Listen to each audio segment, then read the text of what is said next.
네, 우리 할렐루야 샬롬하고 인사합니다. 할렐루야 샬롬 샬롬 샬롬 샬롬 샬롬 샬롬. 하나님 사랑합니다. 여러분 주 안에서 사랑합니다. 예, 오늘 누가복음 12장 말씀 59절까지 있네요. 중점이 탐심을 주의하라. 우리 함께 13절부터 21절까지 읽었습니다. 첫 번째 1절에서 12절 바리새인들의 외식을 주의하라 한 부자 비유가 나오죠. 무리 중 한 사람이 이르되 선생님 내 형을 너의 유산을 낳아 나누게 하소서 하니 오늘 그 13절 말씀이 이렇게 시작이 됩니다.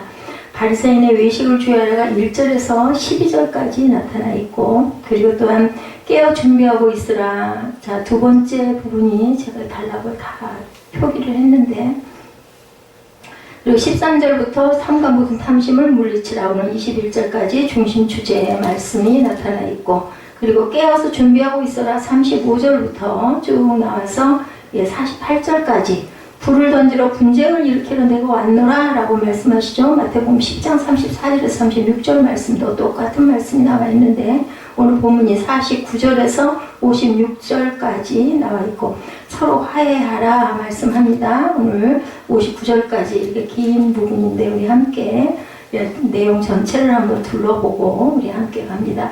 깨어 준비하라. 허리에 띠를 띠고 등불을 켜고 서 있어라 말씀하시죠. 그리고 불을 던지러 분쟁을 일으키러 왔노라. 내가 불을 땅에 던지러 왔느니 이 불이 이미 붙었으면 내가 무엇을 원하리요. 그리고 시대를 분간하고 화해하기를 너희들 힘써라. 54절에 또 무리에게 이르시되 너희가 구름이 서쪽에서 있는 것을 보면 곧 말하기를 소나기가 오리라 하리니 과연 그러하고 이것은 알면서 너희들 왜 그렇게 분간하지 못하느냐라는 말씀을 뜻하고 있습니다. 예수께서 하나님의 나라를 전하시고 제자들에게 이제 하나님의 나라를 준비할 것을 말씀하시죠. 이미 가까이 다가온 하나님의 나라를 너희들은 준비하라 여러 차례 말씀을 하십니다. 어리석은 자들은 하나님의 나라가 임하지 않는다고 말하지만 하나님의 백성들은 그의 나라 곧 임하리라는 확신과 기대 속에서 살아가야 된다. 우리에게 주시는 말씀도 이러한 기대과 확신의 연장선상에서 매일 살아가라고 말씀을 하시죠. 임박한 예수의 재림과 그의 나라를 바라보며 기쁨과 희망에 가득한 삶을 살아가라고 오늘 말씀합니다. 그래서 외식을 주의하라고 1절에서 2절에 바리새인들의 외식은 그들이 마치 선한 사람인 것처럼 보이게 만들지만 그들의 감추인 것들은 하나님에 의해서 온 천하에 드러난다. 속이려는 모든 시도는 하나님의 심판대 앞에서 낱낱이 드러날 것이다. 우리가 살짝 위에다가 더 씌운다 해서 그 속 내용이 절대로 변하지를 않죠. 그래서 오늘 본문 5절에 마땅히 두려워할 줄을 내가 너희에게 보이리니 곧 죽인 후에 또한 지옥에 던져 넣는 권세 있는 그를 두려워하라. 하나님을 두려워하라는 거죠. 내가 참으로 너에게 이르노니 그를 두려워하라. 마태복음 22장 18절에도 예수를 시험한 자들에 대해서 예수께서 그들의 악함을 아시고 이르시되 외식하는 자들아 어찌하여 나를 시험하느냐 이렇게 말씀합니다. 사람에게 보이려고 너희들 그렇게 하느냐. 마태복음 6장 5절에 너희는 기도할 때 외식하는 자와 같이 하지 말아라. 그들은 사람에게 보이려고 회당과 큰 거리가 위에 서서 기도하기를 좋아하느니라. 내가 진실로 너희에게 이르노니 그들은 자기 상을 이미 받았느니라. 이렇게 기도해서는 안 된다. 누구에게 보이려고 할 게 아니죠. 많은 참새보다 네가 정말 귀하다고 7절에 말씀을 하고 있습니다. 본문 7절을 잠깐 보십니다. 12장 7절이죠. 너희에게 심지어 머리털까지 다 세신바 되었나니 두려워하지 말라. 너희는 많은 참새보다 당연히 더 귀하죠. 현실에서 느껴지는 고통이 크게 우리에게 다가올 때 우리가 기억할 것은 하나님께서 우리의 모든 것을 주관하시는 권세를 가지셨기 때문에 그의 뜻이 분명히 이루어진다는 걸 믿어라. 육신에 있어서 우리를 주관하려는 사람들을 두려워하지 않아도 되는 것은 우리의 육신뿐 아니라 영혼까지도 주장하신 하나님이 우리의 구주이시기 때문이다. 그가 원하시면 우리의 일뿐 아니라 세상의 모든 일도 하나님의 뜻대로 이끌고 가신다는 것을 우리가 일상 속에서도 깨달아 아는 지혜를 가져야 된다. 생명의 구속자이시죠. 시편 49편 8절에 그들의 생명을 속량하는 값이 너무 엄청나서 영원히 마련하지 못할 것임이라고 말씀합니다. 시온의 아들들에게 에레미야 애가죠. 4장 2절에 순금에 비할 만큼 보배로운 시온의 아들들이 어찌 그리 톡장이가 만든 지랑아리같이 여김이 되었는고. 이렇게 아름다운 시온의 아들들이, 믿음의 아들들이 왜 이렇게 질그릇같이 되어버렸냐, 왜 이렇게 못나게 됐느냐 말씀이죠. 8절에서 10절은 나를 시인하면 내가 또한 너에게 말하니 누구든지 사람 앞에서 나를 시인하면 인자도 하나님의 사자들 앞에서 그를 시인할 것이요 이렇게 말씀합니다. 사람들 앞에서 예수의 메시아임을 시인하면 예수께서도 자신의 사자 앞에서 너를 시인해 줄 것이다. 예수께서 자신을 따르는 사람들에게 신의를 지킬 것을 말씀하죠. 오죽하면 그 십자가에 못 박혀 돌아가시기 직전에 강도가 낙원에 가시면 나를 기억하소서 했더니 너는 이미 구원을 받았느니라라고 죄를 사해 주시는 것을 우리가 압니다. 예수께서 말씀하신 것을 전하는 사람들은 그의 인도하심과 보호하심 속에 우리가 사명을 감당하게 되는데 어려운 상황에 처하게 되어도 당황하지 말 것은 성령께서 인도하시고 때에 따라 우리를 도와주신다. 적절하게 늦은 비와 이른 비도 주시고 피할 길도 주시고 그리고 우리를 보호하시고 반석이 되시고 그리고 항상 우리를 보호하시는 피난처가 되시죠. 그의 백성들과 함께 하시는 하나님의 은혜를 우리가 알아야 된다. 이 약속은 그를 따르는 모든 사람들에게 공통적으로 임합니다. 우리에게도 그가 함께 하시죠. 구원을 얻었다고 로마서 10장 9절에 내가 만일 내 입으로 예수를 주로 시인하며 또 하나님께서 그를 죽은 자 가운데 살리신 것을 내 마음에 믿으면 구원을 받으리라고 말씀을 합니다. 하나님께 영광을 돌려라. 빌립보서 2장 11절에 모든 입으로 예수 그리스도를 주라 시인하여 하나님 아버지께 영광을 돌리게 하셨느니라 이렇게 말씀합니다. 하나님의 나라를 너희가 바라라. 오늘 본문의 13절에서 21절에 어리석은 부자의 비유가 나오죠. 어리석은 부자는 자신이 거둔 많은 재물로 인하여 행복해하죠. 그러나 그것을 주시고 주장하신 분이 누구신지에 관심이 없어서 결국은 그저 여러 해 쓸 물건을 많이 쌓아 두었으니 평안히 쉬고 먹고 마시고 즐거워하자. 많이 쌓는 거 나쁜 거 아니에요. 고관을 치는 것도 나쁜 거 아니에요. 근데 중요한 건 내 영혼아 자신의 영혼만을 위해서 평안히 쉬고 먹고 마시고 즐거워하자가 이게 문제였습니다. 재물을 사랑하는 것에 대해서 디모데전서 6장 9절에 부하려 하는 자들은 시험과 올무와 여러 가지 어리석고 해로운 욕심에 떨어지나니 사람으로 파멸과 멸망에 빠지게 하는 것이다. 방자하여 스스로 믿음에 대해서 잠언 14장 16절에 지혜로운 자는 두려워하여 악을 떠나 어리석은 떠나나니 어리석은 자는 방자하여 스스로 믿는도다. 자신을 믿어요. 어리석은 자들은 지혜로운 사람들은 두려워해서 악을 떠납니다. 먼저 그의 나라를 구하라고 22절에 34절에 증거합니다. 31절에 보니까 다만 너희는 그의 나라를 구하라. 그리하면 이런 것들을 너희에게 더하시리라. 우리가 즐겨 많이 기도할 때도 쓰는 말씀이죠. 사람들은 일상의 생활에서 겪게 되는 어려움에 마음을 빼앗깁니다. 그죠? 낙심되기도 하고 불안하기도 하고 염려가 되기도 하고 그리고 또한 기운이 빠지기도 하고 그죠? 이럴 때 무엇을 먹으면 무엇을 입어야 할지 걱정을 한다. 무엇을 먹는 거 입는 것이 비단 아니라 할지라도 이 일을 어떻게 했으면 좋을까 절망스러운 생각이 많이 들지만 정말 당연한 것 같습니다. 그런데 우리를 인도하신 하나님의 세밀한 인도에 우리가 그 불안을 갖고 있다는 것은 잘못된 것이다. 하나님은 우리를 세밀하게 오늘도 지금도 저와 여러분을 인도하신다는 것. 우리의 필요를 누구보다도 아시죠? 그 사랑과 은혜는 우리의 필요를 채우시고 인도하시는 것에 충분히 채워지신다는 것을 잊지 말아라. 하나님의 약속은 이런 것에도 보장을 하십니다. 먼저 하나님의 나라를 위해서 살고 그의 나라를 구하는 사람들에게 풍족하게 채워주신다. 하나님으로부터 받은 풍성함이 진정한 것임을 우리가 알아야 된다.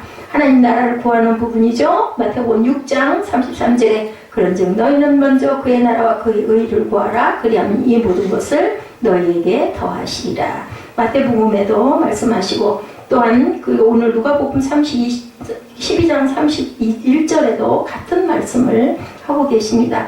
전파하라. 사도행전 8장 12절에 믿음의 선한 싸움을 싸우라. 영생을 취하라. 이를 위하여 내가 부르심을 받았고 많은 증인 앞에서 선한 증언을 하였도다. 항상 준비하고 깨어 있어야 되겠죠. 그렇기 때문에 그래서 복음 전도에 대해서 로마서 1장 15절에 그러므로 나는 할 수 있는 대로 로마에 있는 너에게도 복음 전하기를 원하노라. 혼인잔치죠. 마태복음 22장 8절에 이에 종들에게 이르되 혼인잔치는 준비되었으나 청한 사람들은 마땅하지 아니하다고 말씀을 합니다. 뭐 하느라고? 시집가고 장가가느라고. 그죠? 오지를 않습니다. 그 마지막에 대한 말씀이죠. 35절에 48절에 충성된 종과 불충한 종에 대해서 말씀합니다. 충성된 종은 주인이 돌아옴을 생각하여 항상 성실하게 자신의 임무를 수행하고 감당하죠. 그런데 불충한 종은 주인이 돌아옴을 생각하지 않고 자기 원대로 임의로 하고 싶은 대로 행합니다. 이들은 주인이 돌아오기 전까지 누가 현명한지를 판단하기 어렵지만 주인이 돌아오면 이들의 차이는 현격하게 나타난다. 사무엘아, 충성된 종에게는 주인의 사랑과 상급이 주어지고 불충한 종에게는 주인의 진노와 형벌이 주어진다. 우리도 이와 같은 상황에 있죠. 주께서 다시 오신다고 말씀하셨습니다. 성경 말씀은 1.1획도 변함이 없기 때문에 우리는 믿음으로 가야 합니다. 주님이 오심 후에 우리가 어떠한 판단을 받을지에 대해서 스스로를 늘 돌아보시는 저와 여러분들이 되셔야 되겠죠? 오늘 본문 37절에 주인이 와서 깨어있는 것을 보면 그 종들은 복이 있으리로다 말씀합니다. 내가 진실로 너에게 이르노니 주인이 띠를 띠고 그 종들을 자리에 앉히고 나와 수종들이라 이렇게 칭찬을 받습니다. 일반적인 복종에 대해서 로마서 13장 1절에서 2절에 각 사람은 위에 있는 권세들에게 복종하라. 권세는 하나님으로부터 나지 않음이 없나니 모든 권세는 다 하나님께서 정하신 바라. 그러므로 권세를 거스르는 자는 하나님의 명을 거스르니 거스르는 자들은 심판을 자취하리라. 맹세에 대한 충성에 대해서 사무엘하 21장 7절에 그러나 다윗과 사울의 아들 요나단 사이에 서로 여호와를 두고 맹세한 것이 있으므로 왕이 사울의 손자 요나단의 아들 무비보셋은 아꼈다 이렇게 나타나 있습니다. 이 여호와를 두고 명세한 이것 때문에 그저 요나단의 아들 무비보셋을 다윗이 아끼는 장면이 사무엘하에 보면 나옵니다.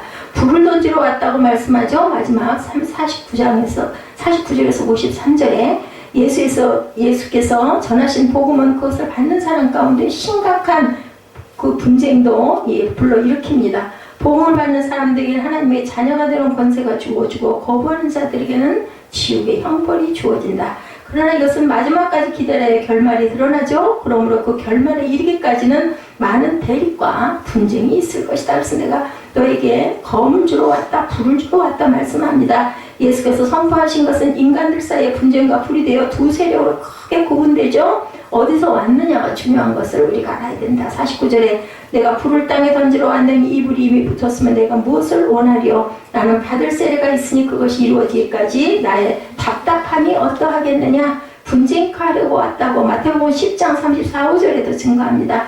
내가 세상에 화평을 주러 온 줄로 생각하지 말라. 화평이 아니요 검을 주러 왔노라. 35절에 내가 온 것은 사람이 그 아버지와 딸이 어머니와 며느리가 시어머니와 불화하게 하려 함이라. 예수 믿는 자와 안 믿는 사람들의 분쟁과 불화가 믿는 가정에서 간간히 일어날 때가 우리가 많이 있음을 주변에서 봅니다. 하나님의 뜻을 행하셨다고 히브리서 10장 7절에 이에 내가 말하기를 하나님이여 보시옵소서 두루마리 책에 나를 가리켜 기록된 것과 같이 하나님의 뜻을 행하러 왔나이다 하셨느니라. 주님께서도 하나님의 뜻을 행하러 오셨죠. 시대를 분별하라고 54절에서 59절까지 말씀이 있습니다. 이제 우리에게 주어진 것은 구원과 멸망의 복음이죠. 예수를 믿고 따르는 자들에게는 구원의 일이 일어날 것이지만 복음을 거부한 사람들에겐 멸망과 진노의 불이 임할 것이다. 사람들이 기상의 변화는 짐작하시면서 시대의 진전을 구별하지 못하고 있는 현실을 안타까워하죠. 인간의 어리석음이 자신을 멸망케 합니다. 시대를 분별할 줄 아는 사람이라면 하나님의 나라가 임한다는 것도 알아야 될 것이다. 사시사철이 구별이 돼서 우리 눈에 보일 때만 그렇구나 생각을 하지 말아라. 분명히 땅속에서는 봄을 준비하고 있다는 것을 우리가 알죠. 경험으로도 압니다. 56절에 외식하는 자여 너희가 천지의 기상은 분간할 줄 알면서 어찌 이 시대는 분간하지 못하느냐고 말씀을 합니다. 도둑같이 임한다고 그러죠. 베드로후서 3장 10절에 그러나 주의 날이 도둑같이 오리니 그날에는 하늘이 큰 소리로 떠나가고 물질이 뜨거운 불에 풀어지고 땅과 그 중에 있는 모든 일이 드러나리로다. 속히 오신다고 합니다. 계시록 22장 7절에 보라 내가 속히 오리니 이 두루마리의 예언의 말씀을 지키는 자는 복이 있으리라 하리라. 아마 그러한 그 무서운 일, 불이 떨어지는 그러한 사건이 일어나도 도둑같이 와도 하늘이 큰 소리로 떠나고 물질이 뜨거운 불에 풀어지고 땅과 그 중에는 모든 일이 드러난다 하더라도 사람들은 아이고 천재재변이네 하고 죽는 사람들도 많을 것 같습니다. 하나님의 나라를 위해서 헌신하고 충성하는 사람들에게 약속하신 하나님의 은사가 주어질 것이라는 겁니다. 인간은 자신을 사랑하는 마음에 이끌려서 하나님을 사랑하라는 말씀을 기억하지 않고 진정으로 자신을 사랑한다면 자신을 구할 수 있는 길을 우리가 선택할 줄 알아야 된다. 하늘의 지혜를 구하고 가야 되겠죠? 우리를 구원하시며 인도하시는 하나님의 말씀을 듣고 그에게 나오며 의뢰하는 것이 자신을 위하는 것임을 우리가 꼭 알아야 되겠다. 유대인들은 그 교훈집 탈무드에 참된 지자는 모든 사람에게 배우는 사람이고 참된 강자는 자신을 제어하는 사람이며 참된 부자는 가진 것에 감사하는 사람이다. 이렇게 적혀 있습니다. 사람들은 나름대로 다 지혜롭고 강성하며 부유한 자가 되고자 해요. 능력 있는 사람, 힘 있는 사람, 가진 게 많은 사람, 승리하는 사람, 유명한 사람 되고 싶어 하죠. 오늘 본문 누가복음 본문이죠. 중심 9절 13절에서 21절에 나오는 어리석은 부자도 그런 사람이 되고자 했어요. 그는 자기 자신을 럭키맨, 행운하다 이렇게 생각을 합니다. 그러나 하나님은 그를 가리켜 You fool, 어리석은 자요 라고 말씀합니다. 왜냐하면 그는 하나님께 대하여 부유하지 못하인 자기 때문이다. 그래서 제가 제목을 그렇게 고쳐봤습니다. Is not rich toward God, 하나님께 부유하지 못한 자. 그래서 부유한 삶을 살려면 그 길을 따라가서는 안 되겠다라는 거죠. 여기서 어리석은 자는 아프론이라고 표기되어 있습니다. 원어상 정신이 없는 자, 생각이 없는 자, 지혜가 없는 자라고 풀이가 됩니다. 따라서 하나님께 대하여 부유하지 못한 자는 아무리 자기 자신을 럭키맨이라고 할지라도 어리석은 자, 정신없는 자, 그렇죠? 이 아프론이 되어버릴 수밖에 없다. 지혜가 없는 자에 불과하다. 어리석은 자가 될 수밖에 없다. 예수님이 어리석은 부자의 비유를 통해서 우리에게 원하시는 것은 제발 하나님께 대하여 부유한 자가 되어라. 가진 것 고간에 쌓아놓고 내 영혼아 즐거워하자, 먹고 마시자 이런 생각하지 말라는 겁니다. 하나님께 대하여 부유한 자는 하나님께 대하여 부유한 삶을 살아가는 사람이라는 것을 잊지 말자. 소유의 탐심을 물리치고 생명의 가치를 살려야 한다. 13절이죠. 오늘 본문 13절 봅니다. 우리 중에 한 사람이 내 선생님 내 형을 명하여 유산을 내와 나누게 하소서 이렇게 시작되죠. 예, 그가 당면한 문제는 형과 유산 분배 재산을 좀 온전하게 바르게 받았으면 좋겠다. 그는 예수께 그의 문제를 해결해 달라고 말씀합니다. 그가 예수님께 나온 목적은 재물의 분배와 소유의 충족을 위해서 내 편 좀 들어주세요. 예요. 분별을 해주세요. 그러나 예수님은 그에게 이 사람아 누가 나를 너의 재판관이나 물건 나누는 자로 세웠느냐? 반문을 거꾸로 하시죠. 그리고 15절에 삼가 모든 탐심을 물리치라 사람의 생명이 그 소유에 넉넉한 데 있지 아니하리라 이렇게 충고를 합니다. 유산의 분배에 대한 소유권을 주장하는 것은 결코 잘못된 게 아니에요. 그죠? 형의 유산의 3분의 2 동생은 3분의 1을 받게 되어 있어요. 마지와 차자가 이렇게 차이가 있습니다. 3분의 2와 3분의 1. 그런데 문제는 인간의 탐심에 있다. 탐심을 찾아보니까 플레오넥시아로 표기되어 있는데 뜻은 더 많은 플레온을 소유하다. 헥시아라는 뜻을 갖고 있습니다. 탐심은 더 많은 플레온 가진 것들을 소유하고 싶어하는 탐심, 헥시아. 사실 정직하게 말해서 세상에 더 많은 것을 소유하고자 하는 탐심이 없는 사람은 없어요. 그죠? 그 사람의 어떤 취향에 따라서 굉장히 액세서리를 즐겨하는 사람들은 그것만 보면 눈길이 가죠. 저 같은 경우에도 어디 가가지고 뭐 예쁜 거 이런 걸 보면은 색상부터 내가 좋아하는 색상에 옷이나 뭐가 장신구가 걸려서 눈이 갑니다. 안 살망정. 그러니까 그거는 그 사람의 개성이 취미이기 때문에 어쩔 수가 없어요. 더 갖고 싶어요. 다만 탐심을 얼마나 억제하느냐에 차이가 있다. 탐심을 억제하지 못하는 사람은 아무리 소유가 넉넉해도 결국 만족하지를 않죠. 아울러 존재의 의미를 잃어버린 채 살아가기가 쉽다. 왜냐하면 탐심은 우상숭배라고 골로새서 3장 5절에 나오죠. 그러므로 땅에 있는 지체를 죽이라. 곧 음란과 부정과 사욕과 악한 정욕과 탐심이니 탐심은 우상숭배다. 이렇게 말씀합니다. 그래서 예수님은 사람의 생명이 그 소유의 넉넉함이 있지 않음을 일깨워 주시면서 삼가 모든 탐심을 물리치라고 오늘 본문에서 말씀하죠. 15절에서 사람의 생명이 절대로 넉넉함이 있는 것이 아니라는 겁니다. 그래서 우리가 탐심을 물리쳐야 되는데 미국 캔자스주의 작은 마을에 체크먼 부부가 살고 있었어요. 그들에게는 웰버라는 아들이 있었습니다. 우리 사무엘처럼 아주 둥글둥글하고 귀여운 아들이었던 것 같습니다. 어느 날 탄넬이라는 사람으로부터 이 웰버라는 아이가 뭔가를 도와드리고는 용돈을 받았어요. 웰버는 그 돈을 어떻게 쓸까 궁리를 하다가 사무엘처럼 사탕을 사먹는 게 아니라 자기의 용돈을 준 탄넬 씨에게 다음과 같은 편지를 보냈어요. 저희 마을에는 한센병 환자들이 많아요. 무슨 병이에요? 한센병이? 문둥병 환자들이 많아요. 약 먹어요. 아프면.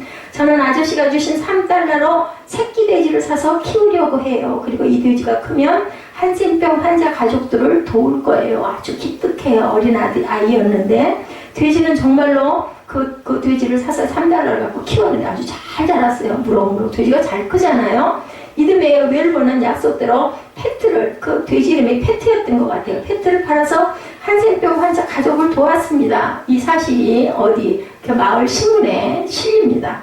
그래서 돼지 새끼를 키우는 일이 주변에 자꾸자꾸 퍼져갑니다. 직접 돼지 새끼를 키울 여건이 되지 못하는 사람들은 대신에 돼지 모양의 저금통을 만들어서 돈을 모아진 돈으로 한센병 환자와 그 가족의 구제에 사용을 해서 아주 이게 이 불길이 아주 커져갔다고 해요. 이렇게 유래된 돼지 저금통 생명사랑 운동이 세계적으로 확장이 돼서 돼지 저금통의 유래, 웰버 체크먼 손인의 생명을 사랑하고 실천하는 모습에서 우리는 하나님께 대하여 부유한 삶을 사는 것이 얼마나 아름답고 은혜로운지 감동을 받습니다. 소유의 탐심을 물리치고 생명 가치를 살리는 사람은 하나님께 대하여 부유한 삶을 살고 이웃을 복되게 하고 하나님께 영광을 돌리게 되겠죠? 예, 저도 그 체프먼의 얘기를 보면서 와, 이 빨간 그 돼지 벙어리 저금통이 이런 유래가 있었구나라는 것을 알았습니다. 정신 분석학자였던 사회심리학자인 에릭 프롬 아시죠? 소유냐 존재나, 예, to have, to be죠. 소유지향적 삶을 지향하고 존재지향적 삶을 지향해야 한다. 이렇게 역설합니다. 소유지향적 삶을 버리고 존재지향적 삶을 살아야 된다. 그는 소유적 실존 양식은 현대 문명의 화를 초래하고 존재적 실존 양식은 충만한 삶을 가능케 한다. 이렇게 역설을 합니다. 그래서 그는 소유에 의해서 규정되지 않고 존재에 의해서 규정된 사람은 참 자아에 이르게 되고 내면의 능동성을 전개하며 자신의 능력을 생산적으로 적용할 수 있다. 이렇게 말씀을 하는데 마태복음 16장 26절에 예수께서 제자들에게 사람이 만일 온 천하를 얻고도 제 목숨을 잃으면 무엇이 유익하리요? 사람이 무엇을 주고 제 목숨을 바꾸겠느냐? 존재지향적이어야 되겠죠? 이렇게 얘기를 하고 있습니다. 소유 많이 가지면 뭐래요? 그죠? 창고를 지어가지고 잔뜩 쟁여놓고 내 영혼아 즐거워하고 기뻐하자 먹고 마시자 하면 뭐합니까? 그것을 주관하시는 분은 우리 힘으로 하는 사람은 아무도 없습니다. 누구도 오래 살고 싶고 아프지 않고 싶고 사고당하고 싶지 않지만 그것은 우리 힘으로 막을 수 있는 게 아니에요. 운전을 하고 잘 가도 뭔가가 튀어나와가지고 그저 들이받거나 그저 들어와 버리면 그거 뭐 사고 날 수밖에 없는 거죠. 그래서 원천하를 얻는 소유보다 중요한 것은 바로 당연하죠. 나의 생명, 자신의 생명이다. 그리고 잃어버린 자기 목숨은 무엇을 주고도 다시 얻을 수도 없고 아무리 귀한 게 많고 아무리 학식이 많고 아무리 명예가 많았다 한들 돌아가고 나면 그죠? 세월 속에 묻히는 게 죽은 생명이라는 것. 그래서 그런 사람은 하나님께 대하여 부유한 삶을 살게 된다. 우리가 그런 경험을 하고 나면 정말 삶에 대한 진지한 자세와 소중함을 알게 되고 저는 하루가 아주 항상 아침이면 늘 하는 기도가 하나님께서 귀한 선물 오늘 하루를 주셨습니다 하고 기도합니다. 만약에 제가 몸이 이렇게 불편하지 않으면 잘 나가고 있으면 이런 생각 하겠습니까? 당연히 오늘 하루라고 생각을 할 건데 그렇게 되지 않더라고요. 그래서 많이 있는 것만이 다 좋은 것도 아니고 그리고 또 건강한 것만이 꼭 다 좋은 것도 아니다. 영적으로는 오히려 어딘가가 아프고 힘들 때 오히려 더 하나님을 더 많이 의지하고 자신이 낮아지고 겸손해질 수 있다는 것을 제가 요즘에 많이 느낍니다.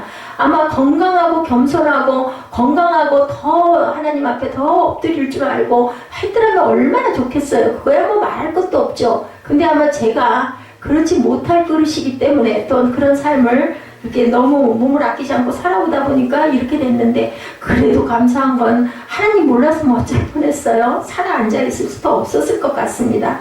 소유의 탐심을 물리치고 생명의 가치를 살리고 소유지향적 삶의 화를 면하고 존재지향적 삶의 복을 누리고 하나님께 영광을 돌리는 저와 여러분 되시기를 주님의 이름으로 축복합니다. 두 번째, 육신의 안락을 내려놓고 영혼의 복락을 구해라. 한 부자가 넓은 땅을 가지고 있었어요. 그것때 소출이 아주 풍성했습니다. 그것은 물론 하나님의 은혜고 축복이죠. 소출이 잘 되는 것은 특히나 농사는 더 그렇습니다. 그런데 그는 전혀 하나님께 감사하지 않았다고 그래요. 그는 곡식 쌓아둘 것이 없으니 어찌할까 이걸 생각을 했어요. 당연히 내가 열심히 일했으니까 이렇게 많은 수확을 얻었지 이렇게 뭐 당연스럽게 생각했다는 거죠. 그리고 그는 그의 곡간을 헐고 더 크게 짓고 모든 곡식 곡물과 물건을 거기에 쌓아두리라 이렇게 계획을 합니다. 그리고 자기 영혼에게 영혼아 여러 해 쓸 물건을 많이 쌓아뒀으니 편안히 쉬고 먹고 마시고 즐거워하리라 이렇게 얘기를 했는데 하나님은 그에게 어리석은 자여 오늘 밤에 내 영혼을 도로 찾으리니 그러면 내 준비한 것이 네 것이 되겠느냐. 제가 이 구절을 읽으면 우리 이동원 목사님이 아주 유머러스하게 말씀하신 그 구절이 생각이 납니다. 네 것을 내가 가지고 그것이 네 것이 되겠느냐 이렇게 말씀하시는데 웃음이 절로 나오더라고요. 확실히 설교를 잘하시는 분이고 어린 나이에 웅변을 그렇게 열심히 하셨다고 그래요. 굉장히 소심하고 남 앞에 잘 못 쓰시는 분인데 그분도 환경이 밖에 나가면은 홀 아들이었대요. 그래가 몇 대 독자 아들이었다죠. 그래가지고 할머니 할아버지가 밖에를 못 나가게 하고 방에다만 가둬놓고 책만 잔뜩 집어넣어주다 보니까 맨날 책을 봤다는 거죠. 그게 아마 귀한 밑거름이 돼가지고 그렇게 설교를 잘 하시는 것 같습니다. 같은 말씀을 해도 아주 감칠하게 맛있게 연세가 지금 70이 넘으셨는데도 잘 하시죠. 그 쌓아둔 재물로 평안히 쉬고 먹고 마시고 즐거워져라고 한 것이 더 큰 문제였다. 그죠? Take life easy, eat, drink and enjoy yourself. 네 자신을 위해서 우리 모두의 자신을 위해서였다면 이렇지 않았을 텐데 그는 많은 재물을 소유하고 있었지만 그것은 하나님의 영광을 위해서 이웃의 유익을 위해서 절대로 선용하지 않았다. 그런다면 그 많은 소유로 자기 자신만을 위하여 평안히 쉬고 먹고 마시고 즐거워하는 것만을 원했을 뿐 자기 죽음은 생각해도 당연히 생각 안 했겠죠. 건강했을 테니까. 그렇죠? 자기 영혼의 복락에 대해서 전혀 관심 당연히 없었던 거예요. 그래서 제가 몸이 아파야만 네가 나를 더 의지하지 하나님은 그러셨을 수도 있지 않았을까. 아프라고 하시진 않죠. 하나님은 제 잘못입니다. 그래서 그는 결국 자기를 위해 준비하고 쌓아둔 것을 그만 잃어버리고 말죠. 그는 그가 그토록 원했던 대로 살지도 못한 채 영혼까지 잃어버렸다. 얼마나 억울합니까? 그렇죠? 오늘 밤에라도 우리 영혼을 도로 찾으실 수 있는 하나님께로부터 영생의 구원을 얻기까지 자기를 위하여 재물을 쌓아놓고 평안히 쉬고 먹고 마시고 즐거워하는 육신의 일락을 내려놓고 영혼의 복락을 우리가 당연히 구해야 합니다. 이렇게 얘기를 듣다 보면 당연하지 그게 맞지. 그런데 우리의 삶은 그렇지 않을 때가 너무나 많다.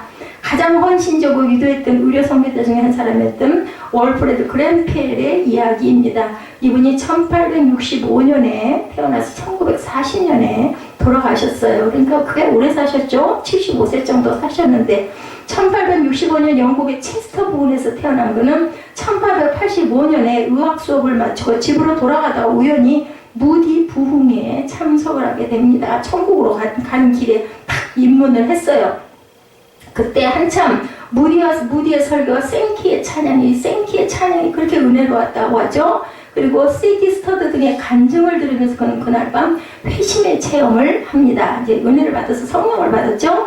그리고 자신의 삶을 하나님께 바치기로 결심한 그는 좋은 조건의 직장을 마다하고 선교사가 됩니다. 그러나 아무도 돌봐줄 사람이 없는 상태에서 육체적으로 영적으로 갈급함에 빠져있는 라브라도 해안의 사람들을 위하여 병을 고쳐주며 복음을 증거합니다. 의사니까 70세가 돼서 은퇴할 때까지 그가 세운 병원이 5곳, 고아원과 학교는 3개였다고 그래요. 그의 전기에 의하면 그랜펠은 어떤 사람이 남을 위해 봉사하고 있다면 이는 기독교적인 삶이다 라고 나는 믿었다 라고 증거합니다. 그에게 완벽한 기독교인의 이상은 선한 사마리아인이다 라고 고백을 했다고 합니다. 그를 존경하는 어느 사람은 월프레드 그랜펠이 문의 역할을 했다면서 그 문을 통해 예수님께서 오셨다라고 생각한다고 얘기를 했다고 그래요. 맞습니다.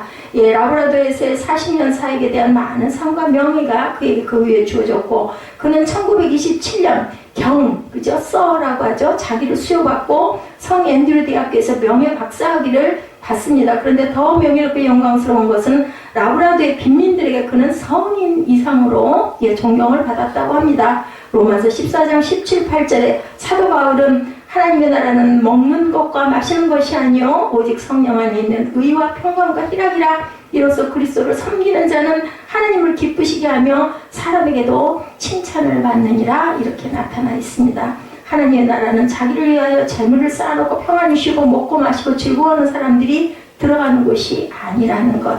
하나님의 나라는 육신의 일락에 안주하지 않고 하나님의 영광을 위하여 그리고 이웃의 유익을 위하여 사는 사람들이 성령 안에 있는 의와 평강과 희락 곧 영혼의 복락을 누리는 곳이라는 것. 그래서 육신의 일락을 내려놓고 영혼의 복락을 구하는 사람은 결코 자기를 위하여 재물을 쌓아두지 않고 하늘에 쌓고 하나님께 대하여 부요한 삶을 살아간다. 세상에서 살 때 조금 좀 너무 여유롭지가 못하다 할지라도 하나님께서는 아시죠. 육신의 일락을 내려놓고 영혼의 복락을 구함으로 하나님께 대하여 부요한 삶, 성령 안에 있는 의와 평강과 희락의 천국 생활을 하시기를 주님의 이름으로 축복합니다. 어느 교회 선생님이 아이들에게 부자와 나사로의 비유를 가르치신 후에 물었다고 그래요. 여러분 부자가 되고 싶어요? 아니면 나사로가 되고 싶어요? 성에는 뭐라고 대답할 것 같아요? 부자가 되고 싶니? 아니면 거지 나사로가 되고 싶니? 뭐라고 대답? 응? 나사로. 근데 이 아이는요 아주 거침없이 조금의 망설임도 없이 저는 세상에서는 부자로 살고요. 하늘나라 가서는 나사로로 있을래요? 이렇게 대답을 했다고 합니다. 자, 인간의 고민과 문제는 어리석은 부자가 되는데 있다라는 거죠. 예수님은 어리석은 부자의 비유를 통해서 인간의 고질적인 고민과 병폐에 대해서 해결의 길을 제시해 주시죠. 그것은 모두 하나님께 대하여 부요한 자가 되라 입니다. 그래야하면 어리석은 부자가 되지 않을 것이고 비참한 거지 나사로도 되지 않을 것이다. 돈이 많다고 우리 죄는 아니에요. 그것을 좋은 일에 잘 쓰면 되죠. 주변에 소유의 탐심 등 모든 탐심을 물리치고 생명의 가치를 살리고 존재의 의미를 높여야 된다. 그래서 청교도들이 자기가 재산이 많이 모여 있어가지고 죽을 때까지 그걸 다 돌려 사회에 환호를 하지 않고 남아있으면 아주 그걸 죄로 여긴대요. 그래서 무조건 사회에 환호를 한다고 그러죠. 그리고 육신의 일락을 내려놓고 영혼의 복락을 우리는 구해야 되겠습니다. 어리석은 부자, 불행한 부자가 되지 말고 지혜로운 부자, 행복한 부자, 하나님께 대하여 부요한 성도들이 되시는 저와 여러분 되시기를 주님의 이름으로 축복합니다.